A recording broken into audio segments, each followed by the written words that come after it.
So around the time of 2008, around, I think it was, I think the first time I started modeling as Lady Dori Belle, and the model name type of thing was, I think it was in May or April of 2008. And then I had done a bunch of modeling here and there with different photographers throughout time frame, all the way up until mainly 2012, but then just one more time in 2013, which was with Sam Lewis. And for the last time modeling before winding up in Washington State. Anyway, there was a modeling thing in specific. Very few of the modeling sessions that I had done were in a group setting. So there was a group setting for the airplane model pinup shoot thing that was with several different photographers. That would be where I was dressed in different, mainly military gear, but there were a couple of dresses on a few different motorcycles. And then that would be the one where I was sitting on the yellow airplane, Little Miss Texas, in the version of a Marine Corps outfit, dress boots, with a Kevlar hat nearby, and the World War II airplane. I think that would actually be the model that I made from balsa wood, irony of irony. Not the specific one I made, but a life-size version. And then there was a group photo shoot one time or two times with Sam Lewis. And then there was a group model shoot at a motorcycle club. And so those two group ones were in Dallas, and then Sam Lewis in Austin. And then there was one other group-ish photo shoot that was in Houston. And that would be the one where I'm on a balcony and like in heels and a black, what is it, PVC dress or whatever, with Houston City behind me with like a black leather or black leather-ish, but not a pleather jacket, trench coat type. And then the other group photo shoot that I had done was with some people who are like family to me, and I was introduced to a couple individuals, one being a male named Rick. Now, where I was unable to explain certain things to the people who are like family to me. When I was in, by that time, Lakewood, Washington, because at that time when I was able to speak with them, usually my now ex-boyfriend wasn't near, or was, when speaking with the other guy is when my now ex-boyfriend wasn't near, but when speaking with the ones that are like family, he was usually at the house. So speaking with Rick, he had given me the phone number for his then girlfriend, Ruby Uzi or something like that, and he had said he had met her dating somebody and whatever, they started dating, and then Ruby, Ubi or Uzi, or UZZI, whatever, she had said she was from India, and she had worked for a law firm. I had just finished putting together Finding a Silver Lining and Finding the Silver Lining. Well, Rick, in the pictures from the photo shoot with the people who are like family to me, it was the Olympus, or the modern day Olympus photo shoot, and Rick, I think his character that he was pretending to be was Aries or something like that. He was the one at the top of the people tree version of the one with the firearms. And whatchamacallit, so speaking with Ruby Uzi, his girlfriend or whatever, she and I spoke, and she said that she had worked at a law firm. And I was like, well, I just finished writing these two books, Finding a Silver Lining and Finding the Silver Lining. And she said, well, if you mail them to me, I can see if the people in the law firm will help you. And then after having sent it off to her, I didn't hear anything back. But I don't know if that has anything to do with anything, but that is what it is, so. There is that, but Rick and Ruby Uzi were both informed of how I wound up in Washington State. Not just because of Ruby getting the books, or Ruby Uzi, whatever, but also because I was able to actually speak about the situation that I was in and how I got to Washington State with Rick and Ruby both. On different phone calls, nonetheless, still got to speak with them about how I wound up in Washington State in comparison to when speaking with the people who are like family to me. Because when, as I said, when speaking with the people who are like family to me, Josh and Crystal, I couldn't speak about the situation because my now ex-boyfriend was on the other side of the door whenever talking with them. So I couldn't actually say what was going on, because anytime I started to get into that, the door would open and be like, okay, fine. All right. And you can give that as a similarity when I was in Arizona and at the stand-up comedy club trying the open mic night there. And when I met a guy who had a cell phone from San Antonio number, anytime I had spoken with that guy and started talking about Texas, I would be, stepped on from the back. And I don't know, Arizona was really nice, but the energy stuff was different. So I was trying to acclimate to that. But in Arizona, I did actually go to a church out there. It was a Presbyterian church, and I was like, maybe, and this is before I started like officially writing for the book type thing to be published and stuff, beyond the first attempts, but in a more, I guess, official way. I had gone to a church, and it was a Presbyterian church. It was in Scottsdale. I think I sent the books to that pastor. And when I was speaking with the pastor, he and I were discussing different things. And when he had asked me certain things about myself, I started from the beginning of like my childhood. Before I could even get to like the end of elementary school, like I didn't even get to when I had monoxine, bronchitis, Lyme's disease, and the flu all at the same time, and my biological parents wouldn't put me in the hospital. Like I think I got to like second grade or whatever, maybe third, and the pastor was like, "Have you ever thought about committing suicide?" And I was like, yes, I have. I mean, I don't deny that.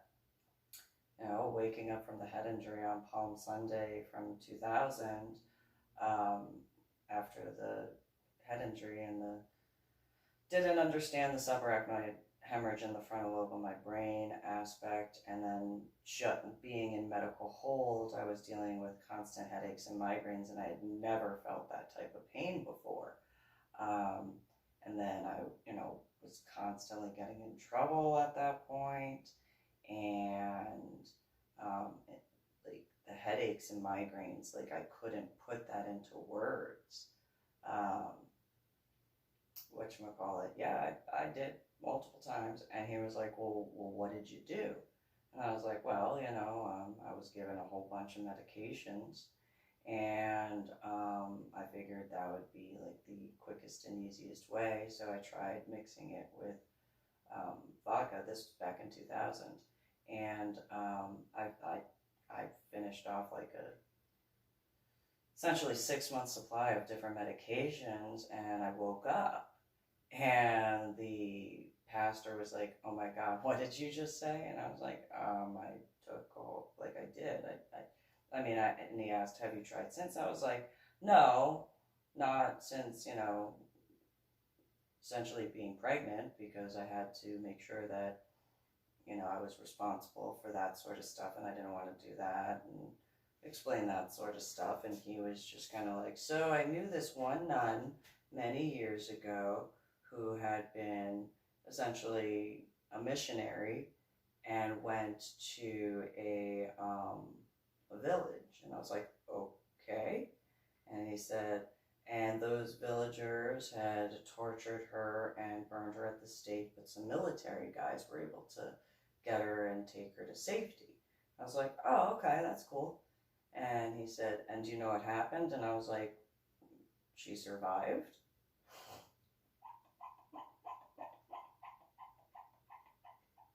He said, "Yes, but she returned back to um, the area to continue her missionary and stuff, and she converted all of the people." I was like, the villagers. And I was like, "Oh, well, that's cool." And he goes, "Yeah, like, oh my God." And I said, "Okay, so I'm glad she survived. That's cool that she got all those villagers to, become Christians and stuff like that, I don't see the correlation right now. I'm sorry, Pastor. Like, I don't get how we go from one to the other. Like, can you link that up for me?" And he was like, "You know what? Let's go to the chapel area." And I'm like, "Okay, I know I have cognitive issues. Like, I don't deny that.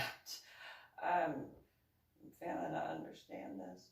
And so he was like, "Will you pray with me despite what your tattoo is," in reference to that one? And I was like, "Yeah, that's no problem. I'll pray." And he was like, "Really?" And I was like, "Yeah." He goes, "Oh my God. So there's the stained glass right there." And I was like, "Yeah, that's a depiction of Jesus Christ, He's like, "Oh my God." He goes, so we prayed and stuff like that. He goes, "I'm gonna go to the office. I'm gonna make a few phone calls. I'm gonna come back and check on you." "Oh, okay. Sure." So stayed there for a little while, and then, after a little bit, he came back, and then went on my merry little way, and returned back to the resort that was at, and in Arizona. And then at some point, I'm in the pool with my son as well as my now ex-boyfriend, and I was like, you should learn how to swim. It is kind of important. Like, the water in the pool is not like as deep as in a lake or the ocean. So, just, you don't have to, like, you can still touch the bottom. He's like, "Yeah, I guess I could do that." Well, he thought a few bikinis would look okay, and I'm like, I have issues with bikinis and water. And he said, "Okay, whatever." And what happened when I went on a church thing? So I went to Ohio to be a part of Habitat for Humanity with Ridgefield Crystal Lake Presbyterian Church, or Ricklepick, and did a bunch of stuff there, helped out there. A bunch of the older males were like, what, why don't you go and like do that? I'm like, well, if we're gonna build a house, let's build a house.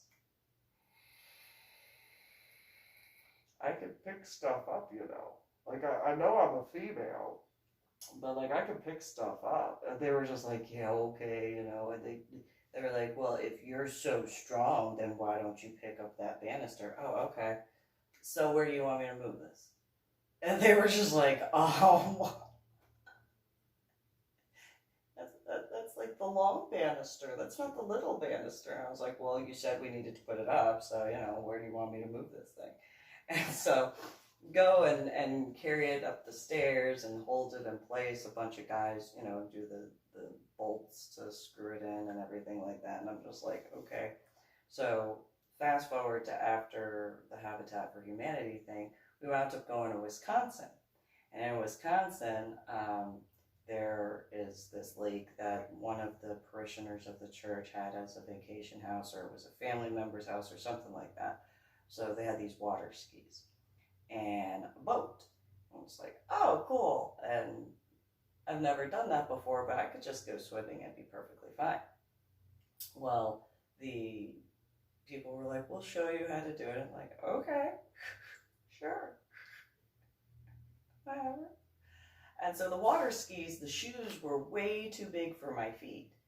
And I was like, well, is that going to be an issue? And they were like, no, don't be a whiny baby. And I'm like, you sure about that? They're like, yeah, just put your feet in the shoes, hold on to the little triangle shaped rope, and then, the boat will take off, and,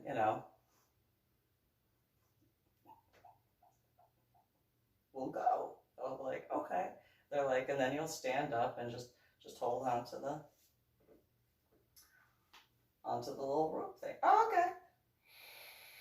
The only time I had a bikini, like pre-head injury, and my biological mother was like, because she didn't like the length of the shorts, she thought getting a larger size meant a longer size. I was like, no, look, like it's just the waist size, that's it. And she didn't believe me. So instead of getting a small, when, by the way, at that time I could fit into children's clothes, I can still fit into children's clothes, but at that time I was smaller because I was a teenager. And so she got a medium size bikini for me. Bad idea. And so the boat takes off. I'm holding on the rope. I got the water skis on, and the thing didn't stand up. And then after however long, one of the water skis goes off, and I'm like, what am I supposed to do? So I keep, water skiing. I put my one foot up because it kind of tickles, but I still have my foot on the water. And then the other water ski goes. I'm just like, okay, well, this kind of tickles. Bottom of my feet, it kind of tickles a lot. But, whatever. And the boat's still, going, and it's like, this tickles.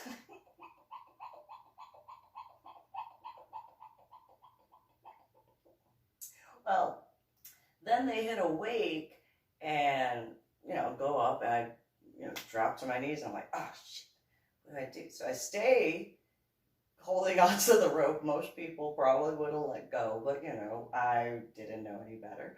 And so hit another wake, and my hips hit the water.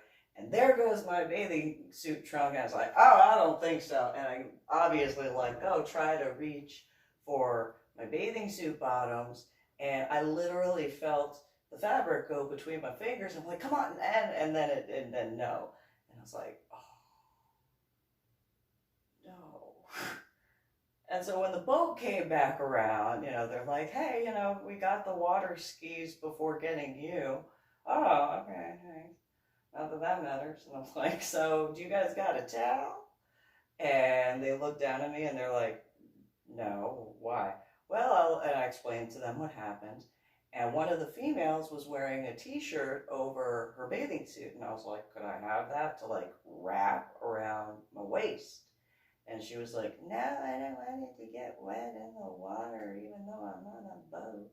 I was like, really? Well, then I'm not getting out of the water. The teenage males in the boat were like, we won't look. Yeah, I don't think so. The adult males were like, we won't look. Yeah, I don't think so. I don't believe you at all whatsoever. In any way, in any shape, or in any form. I don't believe you. So I'm going to start swimming to shore, and you can like meet me wherever you wind up getting to give me a towel, because I'm not getting out of the water without a towel, because obviously I don't know where my bathing suit trunks went at the bottom of this lake, and I'm not going to go like swimming around trying to find my bathing suit bottom. So I'm just gonna, have a towel. And they were like, no. So as I start swimming back to the shore from the centermost part of the lake, they're just like, alongside of me in the boat. Susan, get in the boat. No, get me a towel. I'm not going to get out of the water. Give me a towel. I actually am quite modest, so get me a towel, because I'm not getting out of the water and going to pretend to believe none of you males are going to look. I don't believe you at all. There were like 3 teenage males. I don't fucking think so. I don't think so. And so, I don't believe you. Not getting out of the water. So they continue swimming along, or I continue swimming, they continue in the boat, and I'm just like, really? Could you get me a towel? Like, I mean, we've traveled a bit of distance. Can you get me a towel? Like, I mean, realistically. So we get about from the halfway point of the center of that lake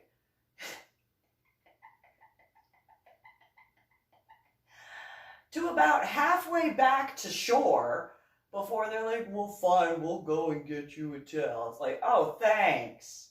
You could have been there and back, got me a towel, and then you could go back. But sure, I'm going to keep on swimming, and I'm going to actually go, like, full speed.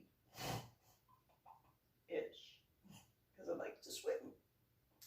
So they go, I continue swimming. By the time they get back to where I was like maybe 50 yards from the shoreline. It's like, oh, thanks. Did you get like distracted? Was there something more important to do than get someone from the middle of the lake oh, thanks, not trying. And so, put the towel on and get out of the water and sit in the boat. And then I get berated by everybody because how dare I not want to get out of the lake and sit in a boat with a bunch of teenagers and 2 adult males without being covered. I don't think it takes a head injury to figure that out.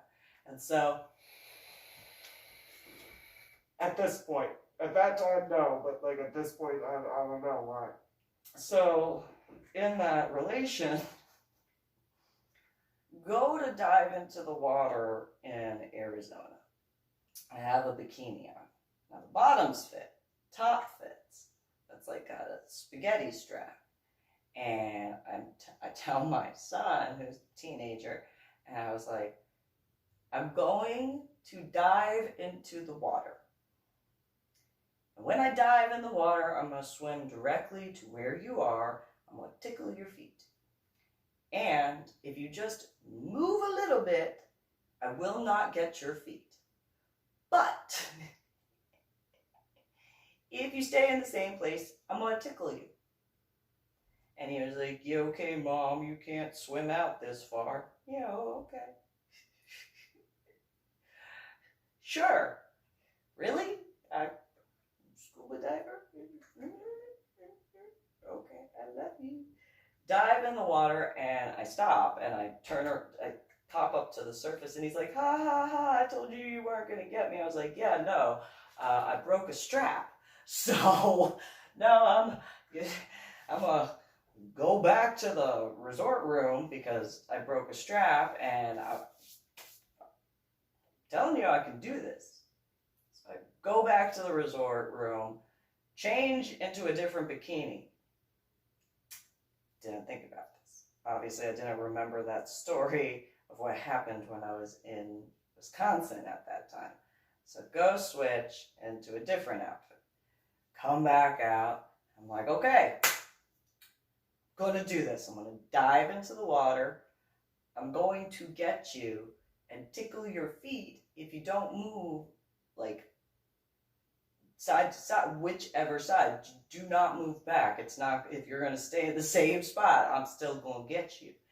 And no, Mom, you can't dive and like swim this far, because it was a fairly decent sized pool. I'm like, yeah, no, I can't. I'm telling you, I'm not going to do something, or I'm not going to tell you I'm going to do something and then not be able to, I'm going to do it. So, I'm giving you the forewarning. He's laughing, being a teen, okay, whatever. Dive into the water, pop back up. That bikini strap snapped. Because it was a thicker strap by all accounts. It was like an inch thick on each side. But they snapped. I was like, son of a... So go back out to the resort room, switch into another bathing suit, go back to the lake, or to the pool, and walk back in. This one guy who's at the bar, he goes, "Hey, are you doing a fashion show?" And so I really quickly explained, "No, I just apparently dove in the water, and the bikini strap snapped. So this is the third one, only because the two bikinis, they stripped, the thing snapped. So hopefully this halter style that ties around my neck will like stay, because I'm really tired of switching." Did not remember that I had a one piece at all.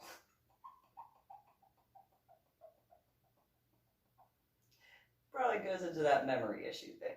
So I go back to the edge of the pool. I'm like, "All right, James." And he goes, "Yes, Mom." I'm like, "I'm going to dive into the water. I'm going to swim to where you are. If you do not move from one side to the other, I'm going to tickle you at your feet." He's like, "You're not going to get me." Dive in the water. That time the bathing suit did not snap, but I felt the freaking thing start loosening. But I still go out there. I tickle his feet. He jumps in the water, jumps up because whatever, and yeah, and pop up, and I was like, "What was that?" And he was like, "I can't believe, oh my God, Mom, like, how did you like do that?" And I was like, "Because I can." And so going back to the modeling aspect, to tie that all together, pun intended, because the last bikini had to be tied instead of having straps. I didn't even know it was apparently a runway show, but I guess by technicalities it was a runway show. And I would guesstimate that each time I changed the outfit, I had a different look on my face, going from one, the first time coming out being like, "Yeah, I'm gonna go swimming," to the second one being like, to the third one being, and so,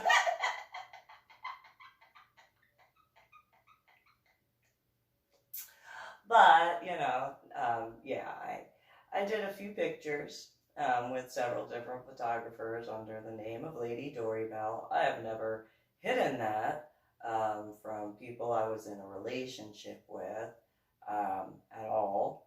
And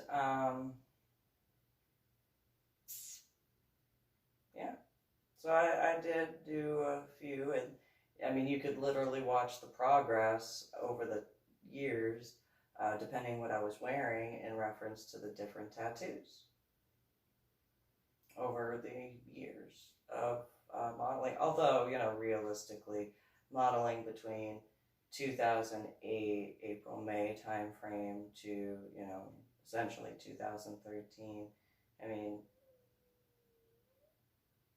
it's not really a long modeling career, I guess. I don't know what's the average modeling career. I don't know, but I did, and so just saying, yeah, that, and that, like, this tattoo is extremely specific, and then so, well, like, especially the placements of the tattoos, very specific. So yeah, hi. Just quick little update on that, because I was listening to the Trump supporter, what's that guy's name? Terrence Williams, and he was talking about a guy named Rick that he was upset with for attacking Miss Melania, and it's one of those, well, yeah, you don't, that's dumb. You don't do that. So, but then again,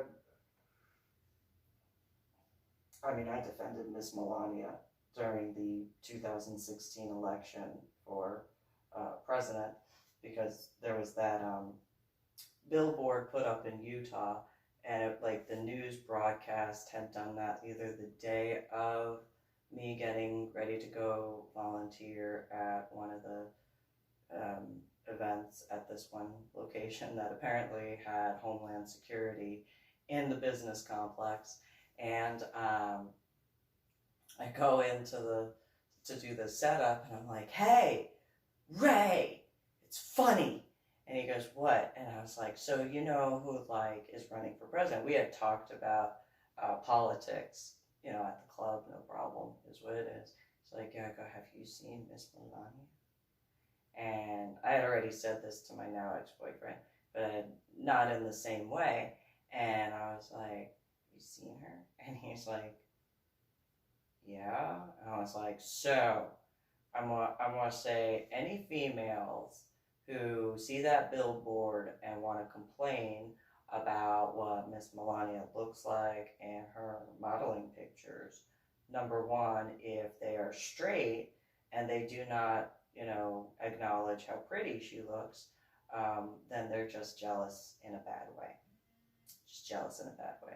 If they're a female and they're either bi or lesbian, and because there was the quote of, "Would you want this as your first lady?" Both would be like, yes, if they were being honest. Absolutely, yes. That's what, could I have that as my first lady? Like, and not in any offense of whoever they were with or dating, married to, whatever. Just, yes. Yes, yes, absolutely, 110%. Yes, I don't care that, yes, yes, yes, yes, Miss Melania, yes, as first lady, yes. And then, any like straight male, despite what they prefer in certain ways, yes. Yes, I would like that. Yes, when I would like that as not just the First Lady of the United States of America, but as my own. Yes, yes, yes, please. That would be great. Yes. 100%. Yes. And then even the bisexual and gay guys would, if being honest, yes, I want that. I want that. I want to look like that. Yes. Girl. Yes. Despite them having an allergic reaction to a specific vicinity, being gay. Because, that's just the reality. Any female who thinks that they're going to change a gay guy to a straight guy, here is a announcement for you. They have an allergic reaction to one vicinity in specific. That is why they are gay. I mean, not just for that reason, but they are attracted to males And this is not part of a male. This is a female thing. So don't try to, make a gay guy straight, because you're not going to. They have an allergic reaction. I mean, maybe they don't call it that. I call it that. I make the joke that they have an allergic reaction to that. And then, as far as males who think that they're going to change a female from being lesbian to straight, it's the exact same thing. They are allergic to, well, what hangs. There are plenty of females who use other things that have that similar aspect of the phallus, but it's what is attached to that they're like having an allergic reaction to. At least that's my joke. I would guesstimate there are quite a few on both ends of that spectrum that would be like, yes! And so while I'm a pansexual, I've been with who I've been with, I don't deny that. At the same time, it's just one of those, I have my preferences. And in reference to my Medal of Honor art project, cherubim do not fit into that at all. I have an allergic reaction to cherubim. I mean, I can appreciate physical looks. That doesn't mean like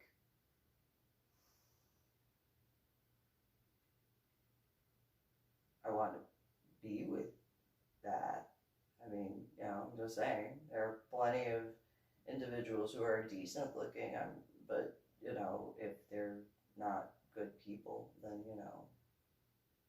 not going to want to be with them and stuff.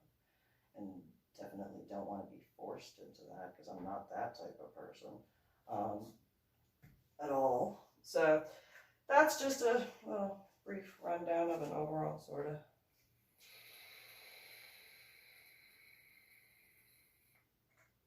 work. So, yeah. You guys have a good one. Like and subscribe my channel and videos.